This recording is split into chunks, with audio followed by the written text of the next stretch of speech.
제목이 뭐죠? 형제가 잘못을 저질렀을 때. 여러분, 내 옆에 있는 형제, 자매가 나에게 잘못을 했을 때 우리는 어떻게 해야 될까요? 제가 우리 아이들한테 물어봤어요. 이름은 거론하지 않겠습니다. 어떤 자녀는 소리 질러야 된다. 또 어떤 자녀는 집회해야 된다. 여러분, 우리가 지금 예배드리는 교회가 참된 교회인지 아닌지 어떻게 알 수 있을까요? 이것을 신학적인 용어로 참된 교회의 표지라고 합니다. 이 표지는 마크를 말하는 거예요. 참된 교회에는 세 가지 표지가 있는데요. 첫 번째는요, 하나님의 말씀이 바르게 전파되는가. 두 번째는요, 성례라고 그러죠. 성례를 다른 말로 하면은 세례와 성찬이 집행되는가. 마지막 세 번째는요, 좀 생뚱맞을 수 있어요. 권징이 시행되는가. 이 참된 교회의 세 가지 표지입니다. 여러분, 권징이 뭐예요? 그리스도의 권위로 잘못을 행하는 자들에게 사랑의 회초리를 드는 것입니다. 새로운 회복. 우리 임정태 목사님 리바이벌에 대해서 이야기했잖아요. 깨어진 새로운 회복. 리바이벌을 위한 훈육이라고 할 수가 있습니다. 여러분, 근데 현대 교회를 보시면은요, 징계는 고사하고 성도들도 조금만 자기 마음에 안 들어도 교회를 쉽게 옮기는 게 현 주소지요. 너무나 쉽게 교회를 떠나죠. 누워서 떡 먹기보다 쉽게 교회를 떠납니다.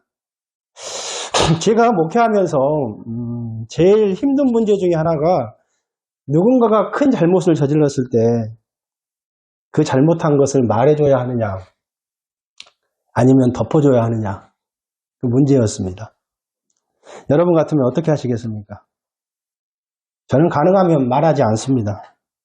왜냐하면요, 사랑은 허다한 허물을 덮는다. 이런 이유가 있어요. 명분은 분명해요. 사랑은 허다한 허물을 덮는다. 그런데 제 안에서 더 큰 문제가 뭐냐면요, 더 실제적인 문제는요, 말하면은 관계가 서먹서먹해지잖아요. 그리고 관계가 깨어지잖아요.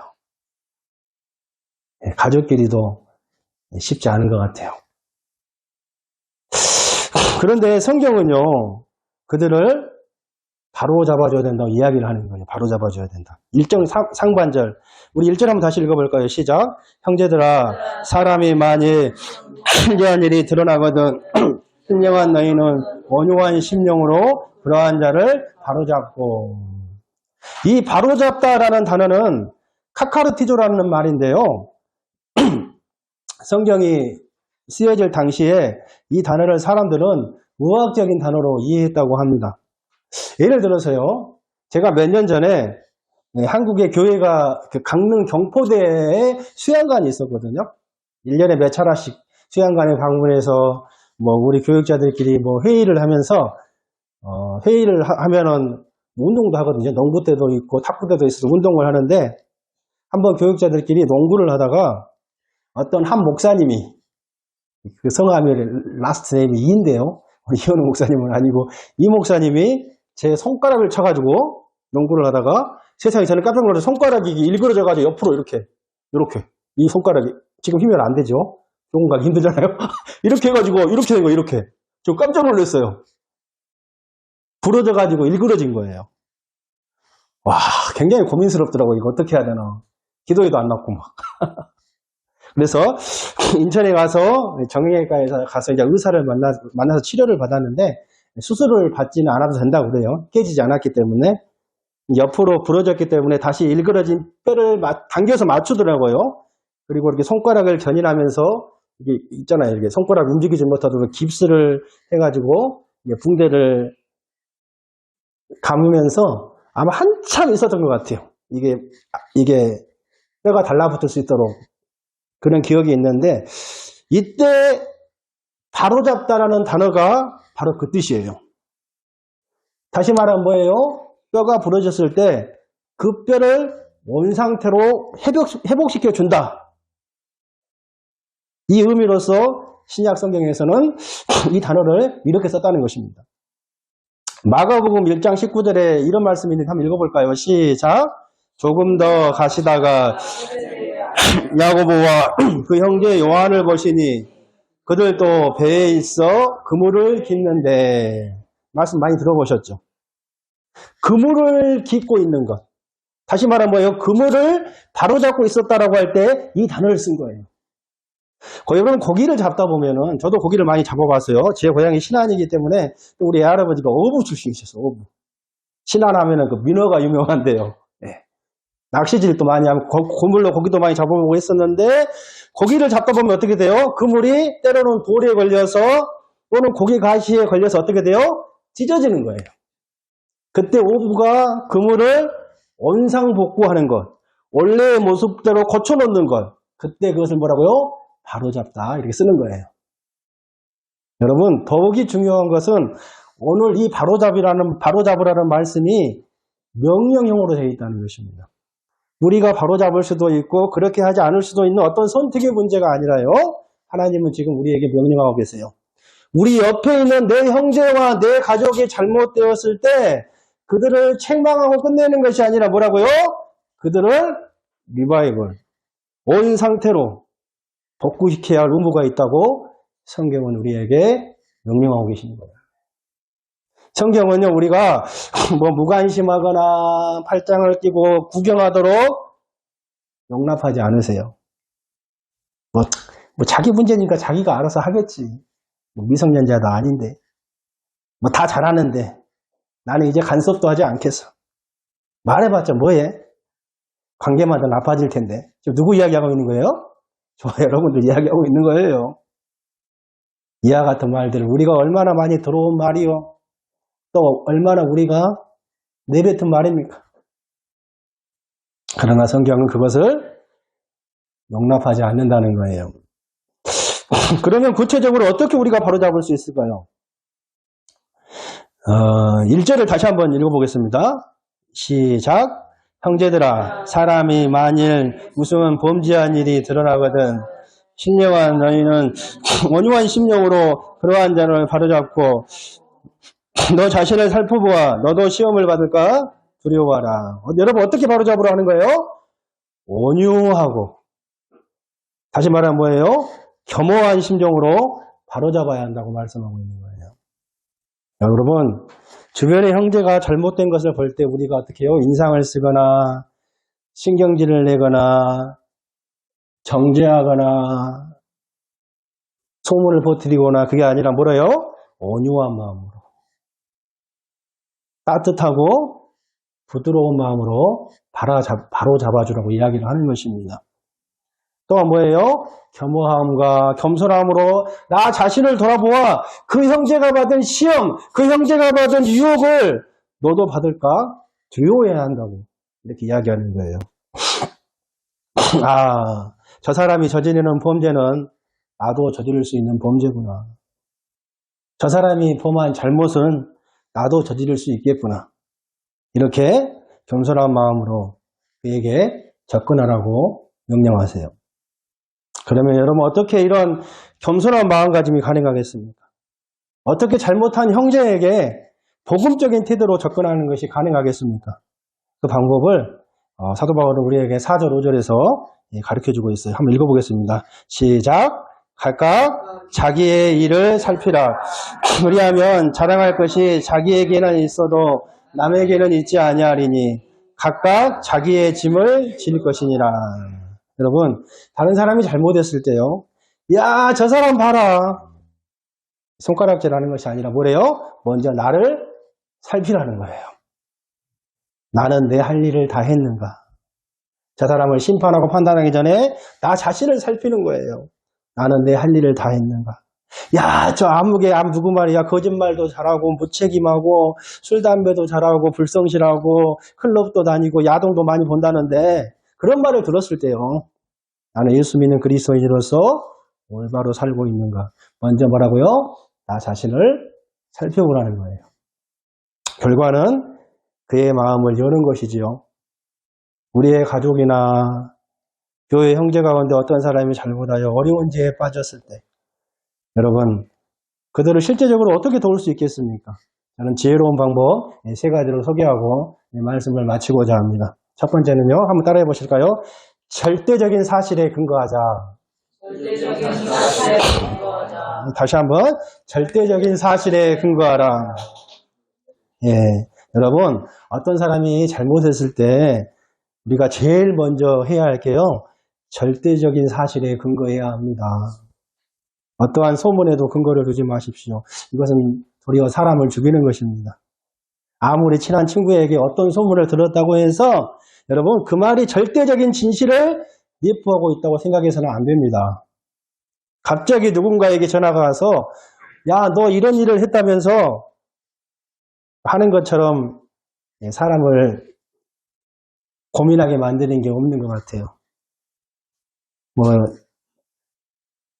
여러분이 요즘에 넷플릭스에 우리 아내가 드라마 이야기하지 말라고 그랬는데 좋은 드라마, 휴먼 드라마니까 하나 추천할게요. 웰컴 투 삼달인가?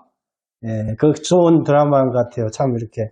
근데 거기 보면은 그 신 누굽니까 주인공? 신? 신혜선 보셨나봐요. 참 신혜선 보면 연기 잘하는 것 같아요. 그것 때문에도 제주도가 많이 인기가 있는 것도 같던데. 그 갑질 때문에 좀 이렇게 논란이 그거 보면은 신혜선이가 말은 하지는 않지만은 그 자기 지인들한테 카톡이 엄청 오잖아요. 너 왜 그랬냐 막 이런 식으로. 여기 보면은 한 사람의 소문만 듣고 이렇게 지금 한 사람을 완전히 억울하고 누명 썼잖아요. 나중에는 벗겨지지만은 절대적인 사실에 근거하지 않기 때문에 그래요. 한 사람의 말만 듣고 소문에 근거해서 참 고민스럽게 만드는 게 없는 것 같아요. 상담학자들의 통계에 의하면은 사람이 가장 상처받은 것이 여러분 말이라고 합니다. 맞아요. 여러분도 그러겠지만 저도 말을 많이 하는 사람인데도 불구하고 제 말에 얼마나 많이 상처를 받았을까 고민도 스럽습니다만은 저 또한 그렇더라고요. 저는 굉장히 초긍정적이어가지고 어지간해서는 상처받지 않거든요, 진짜로. 근데 저도 곰곰이 지켜보니까 부모님한테 빠따로 맞아서 상처받는 것보다도 아니더라고요. 말 때문에 상처받을 때가 참 많이 있는 것 같아요. 우리가 다 경험해봐서 알잖아요. 아무것도 아닌 것 때문에 우리는 상처를 받아요. 전혀 사정도 모르고 말을 하잖아요. 어떤 사람이 분명히 죄를 저질렀을 때는 분명히 동기가 있을 수 있을 것 같아요. 이유도 있을 수 있을 것이고 어쩌면 소문이 잘못될 수도 있고요. 일이 막 꼬일 수 있잖아요. 꼬일 대로 꼬일 수 있는데 함부로 그걸 말해버리는 거예요. 이것 때문에 우리는 관계가 깨어지기 쉽죠.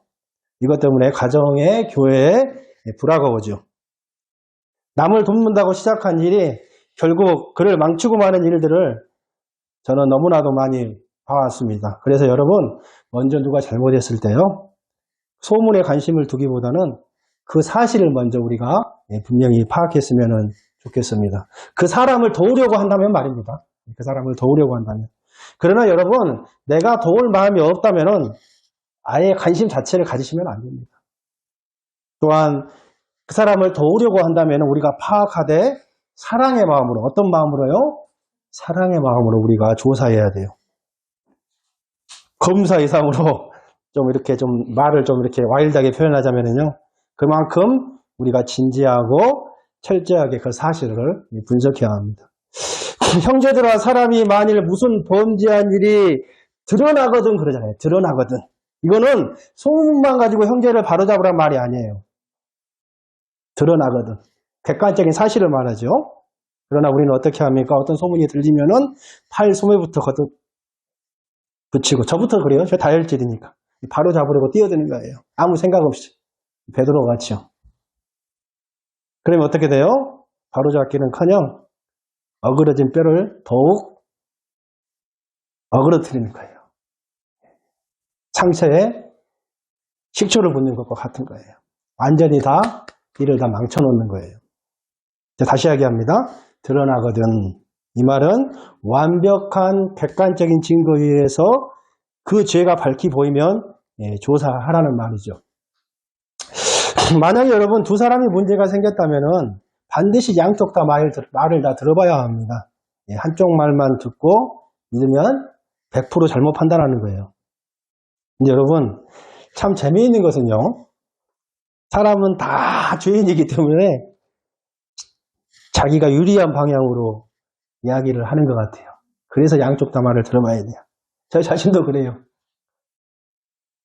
여러분, 돕고자 하는 마음이 있다면은 객관적인 입장에서 양쪽 말을 다 들어보시고 절대적인 사실에 근거해서 우리가 도와주었으면 좋겠습니다.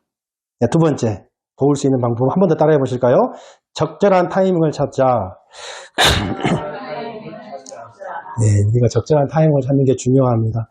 다시 말하면 뭐예요? 시기가 굉장히 중요하다는 거죠. 언제 말할 것인가. 여러분, 아무리 옳은 소리라고 해도 이 시기에 따라서 잔소리가 될 수도 있고 충고가 될 수도 있어요. 그래서 잠언 25장 11절에 뭐라고 말해요? 경우에 합당한 말은 아로 새긴 은쟁반에 금사가다, 그런 말을 한 거예요. 여러분, 얼마나 아름답습니까? 뭐라고요? 아로 새긴 뭐라고요? 경우에 합당한 말이 뭐라고요? 아로 새긴 은쟁반에 금사가다라고 했어요.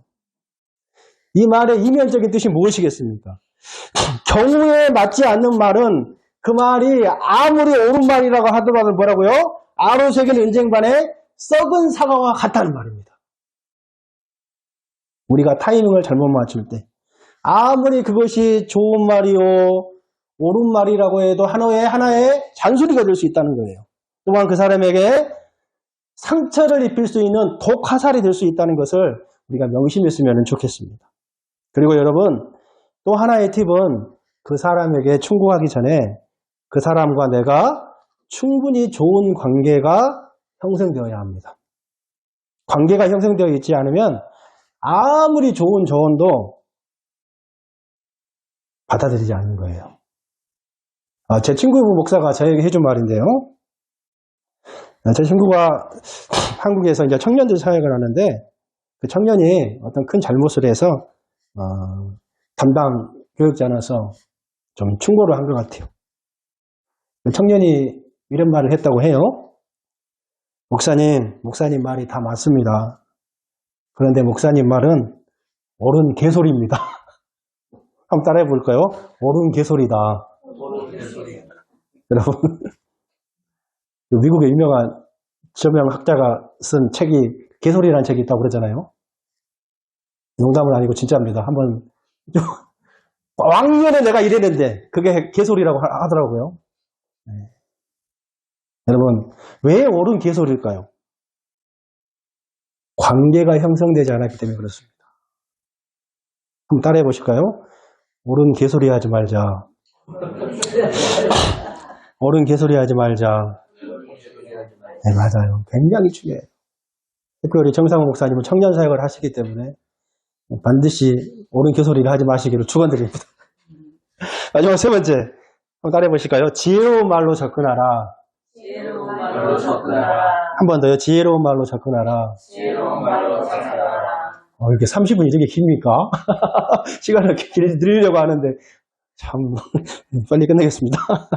마지막 세 번째는 여러분, 지혜로운 말로 접근하는 게 굉장히 중요한 것 같습니다. 우리가 잘 알듯이 여러분 다윗이 범죄했을 때 기억나십니까? 우리 교회도 나단이라는 이름이 있지만은 나단 선지자는 이미 다윗 왕이 자신의 부하 우리아의 아내 밧세바를 겁탈한 사실을 알고 있었잖아요.